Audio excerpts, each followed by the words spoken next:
Nuestra Señora de Lourdes, que soy era Inmaculada Concepción, dijo en aquel dialecto patuá. Y la niña de 14 años, analfabeta, no sabía qué quería decir aquello. Y fue corriendo a casa del señor cura, al abbé Peyramal, y no repitió más que lo mismo y con el mismo gesto de manos abiertas.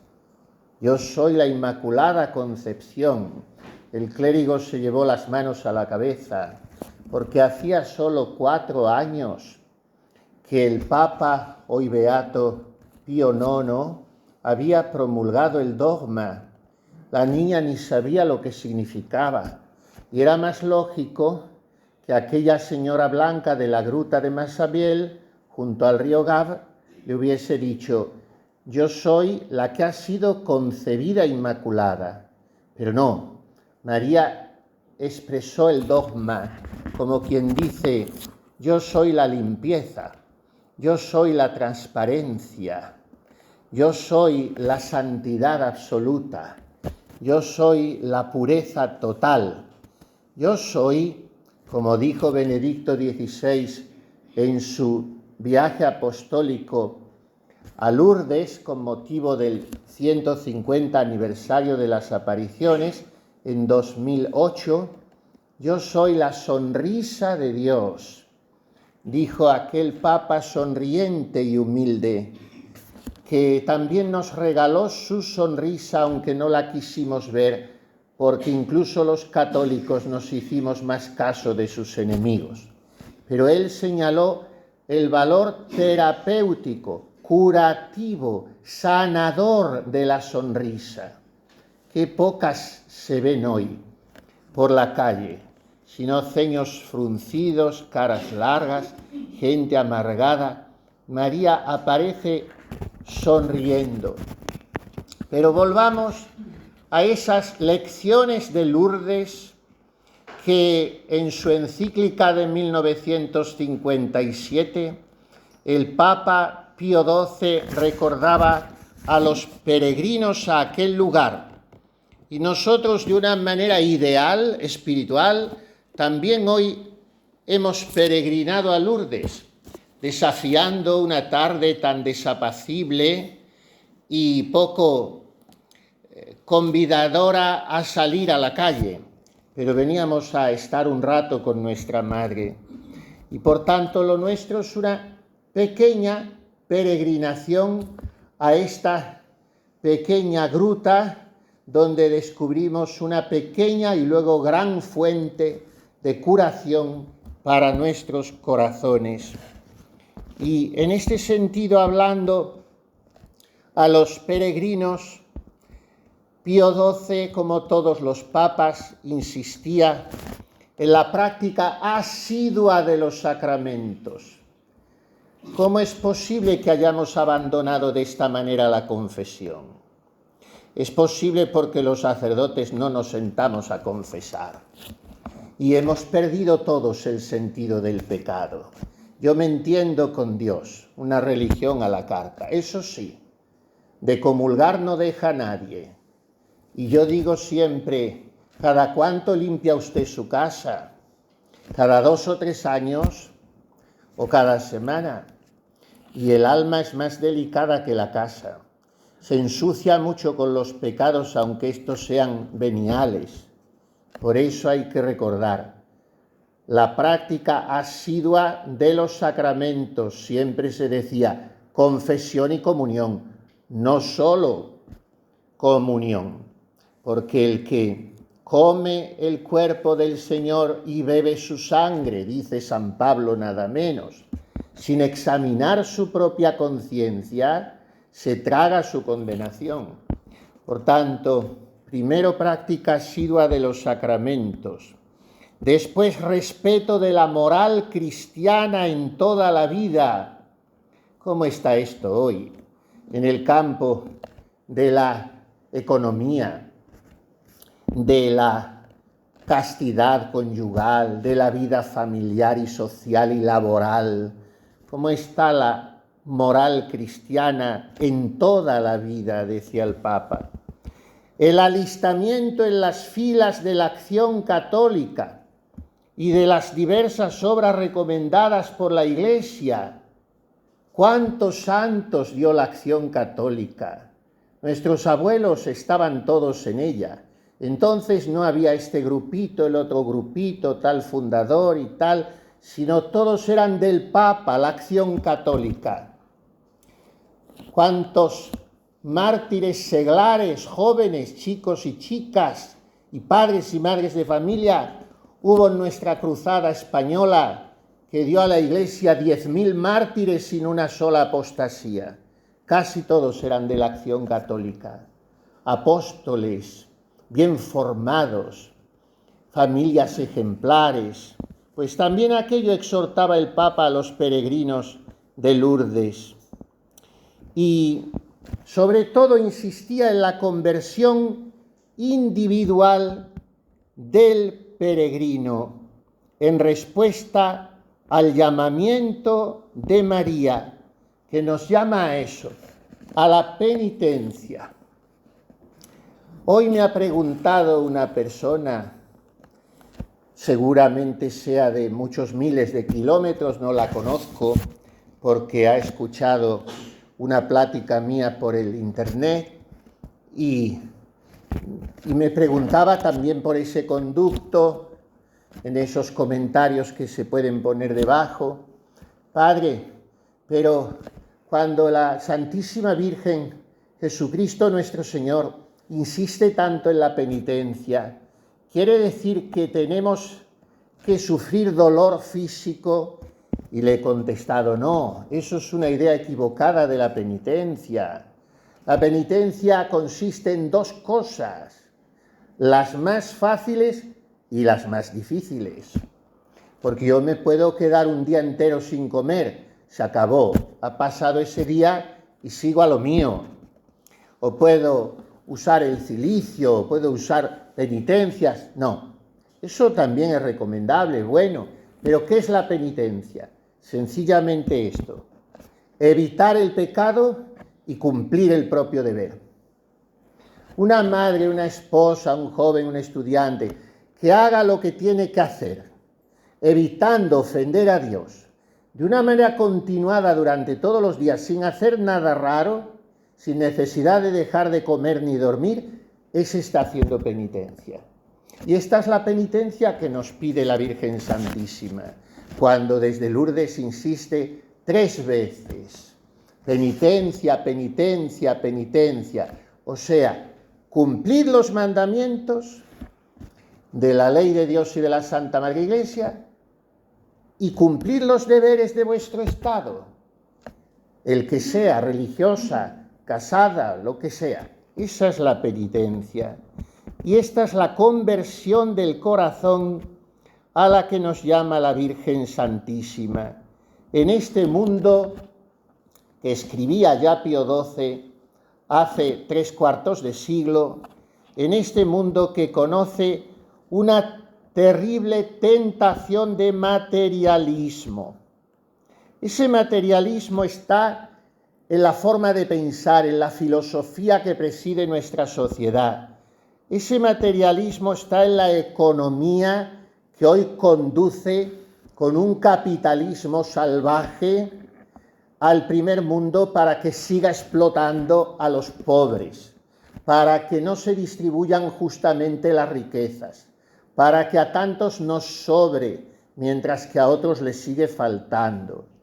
Pero ese materialismo, decía el Papa, está, no vamos a decir solo en las grandes empresas, en la banca, en la política, está en cada uno de nuestros corazones y se manifiesta en el amor al dinero.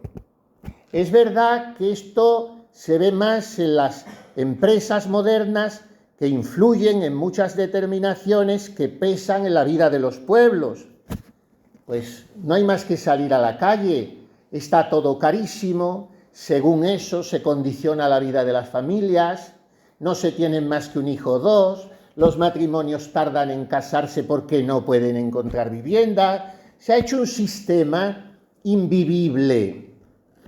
para destruir la familia y la civilización cristiana por medio de una economía, repito, salvaje. Pero es que ese salvajismo está en nuestro propio corazón también. Cuando derrochamos, cuando no ejercemos la misericordia con los pobres, primero decíamos ayer, los primeros pobres son los pecadores y los enfermos o ancianos que tengan a mi lado. Y con los otros pobres hay que canalizar eso por los conductos adecuados de Cáritas y de parroquias. No darlo por la calle porque la mayoría de las veces eso es picaresca, pero sí darlo y ayudar a los pobres. Entonces a veces en nuestro corazón, decía el Papa, también está el amor al dinero. Y el materialismo se traduce también hoy, hablaba hace 70 años, en el culto del cuerpo, en la búsqueda excesiva del confort y en el alejamiento de toda austeridad de vida. Y ese materialismo lleva al desprecio de la vida humana, que se destruye incluso antes de que vea la luz del día. ¿Qué es sino el crimen abominable del aborto, al que hemos contribuido todos los católicos o los que lo hayan hecho, dando a partidos su voto, partidos que por buenos que parezcan llevan en su programa el aborto también? Todo lo hemos ido aceptando, fruto del materialismo que pone al hombre por encima de Dios, y entonces todo es posible, porque no hay normas morales. Se encuentra ese materialismo, terminaba diciendo el Papa, en la desenfrenada persecución del placer que se presenta sin pudor e incluso intenta seducir con lecturas y espectáculos almas aún puras. ¿Qué hubiera dicho hoy de los niños que con 8 y 10 años ya están tragando basura a través del móvil que los padres ponen en sus manos y mediante el cual están esas criaturas con esa edad consumiendo ya pornografía y viendo verdaderos espantos? El materialismo que seduce con el engaño y con el mal. Y ese materialismo, decía, en fin, está en el desinterés por el hermano. Es su problema. En el egoísmo que oprime, en la injusticia que priva al otro de sus derechos, en una palabra, en esa concepción de la vida que lo regula todo únicamente mirando a la prosperidad material y a las satisfacciones terrenales. Alma mía, decía el rico de la parábola, dispones de abundantes bienes para mucho tiempo, descansa, come, bebe, pásalo bien. Pero Dios le dijo, insensato, esta misma noche te pedirán el alma. ¿Cuánto pensamos en el cielo, en el juicio final y en la posibilidad terrible de la condenación eterna en el infierno, de la que no se habla hoy en ningún púlpito, pero de la que Jesús hablaba constantemente en su predicación, y él no se equivoca?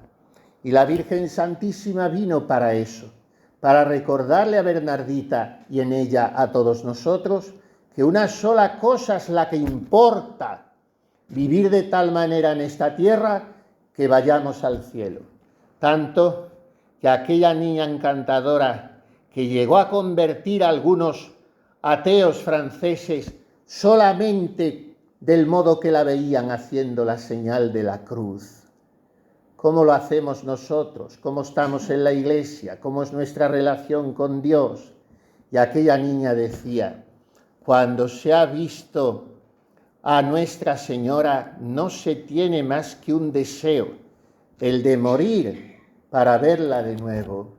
Y es lo que han deseado los santos, no porque despreciasen esta vida, en ella eran alegres, daban todo lo que podían de sí, pero convencidos de que el fin verdadero, auténtico, único del hombre es el cielo.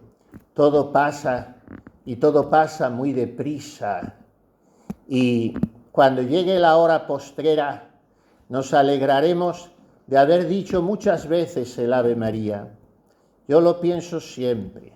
Cuántos rosarios, cuántas Ave Marías, el Ángelus, y muchísimas veces distraído, sin darme cuenta, diciéndolo con los labios, pero mi madre lo recoge y recordará cuando yo esté muriendo que le he dicho muchas veces: ruega por nosotros pecadores, ahora y en la hora de nuestra muerte. Y ella estará allí. En francés, que es como lo decía Bernadette, suena aún más expresivo. Priez pour nous pauvres péchés. Ruega por nosotros pobres pecadores. Es lo que somos todos, empezando por el que os habla. Pobres pecadores.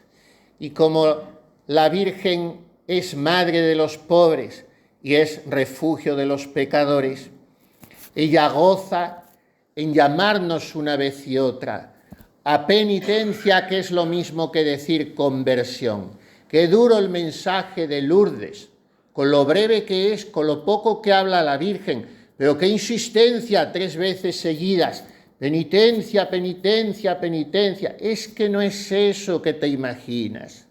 Es como si la Virgen me dijera 3 veces: felicidad, felicidad, felicidad, porque solo si cumples la voluntad de Dios, sus mandamientos y tus deberes, que eso es la penitencia, ni más ni menos, serás feliz en la medida de lo posible en este mundo, porque en este mundo no hay felicidad completa, pero serás feliz para siempre en el cielo. ¿Qué será verla allí?